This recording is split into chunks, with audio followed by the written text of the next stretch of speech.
اهلا بيكم اعزائي متابعين قناه ايمن الشويت على يوتيوب. عنوان حلقتنا النهارده هقول كلمتين للمعرضين ولاد المعرضين اللي على قناه الزمالك طبالين مرتضى منصور، لان خلاص طفح الكيل بسبب عالم مهزأه بتطلع على كل يوم على قناه الزمالك الكوميديا والضحك، ما وراهاش حاجه غير ان هي تشوه في الناس وتضحك على جمهور الزمالك وتضله وبس.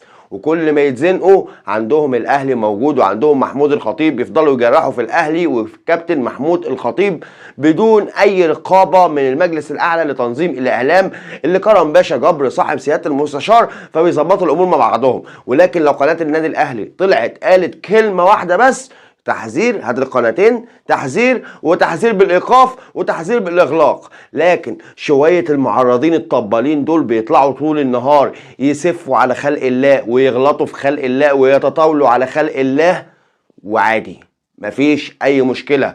واحد معزول بقرار محكمه بيدير الزمالك وبيضحك عليه وبيخدعه وبيخدع جمهوره، وبرضه عمال سايق وبيخبط في الدنيا كلها. ولكننا من اقل منابرنا، انا عندي ما يكملش 300 مشترك، عندي 350 مشترك، ولكن قادر ان انا اوصل صوتي للملايين. بالاصرار هوصل صوتي للملايين وهرفض الفساد وقله الادب وقله القيم والمبادئ اللي بتحصل كل يوم في قناه الزمالك. ومش هنبطل، حتى ده لو هيكلفنا اي حاجه مش هنبطل ان احنا ننتقد العالم والاشكال الضاله الوسخه اللي شغاله في قناه الزمالك بلقمتها، اللي بيطلعوا يرضوا مرتضى منصور على حساب الزمالك نفسه، بيطلعوا يرضوا مرتضى منصور على حساب نادي الزمالك وجماهيره.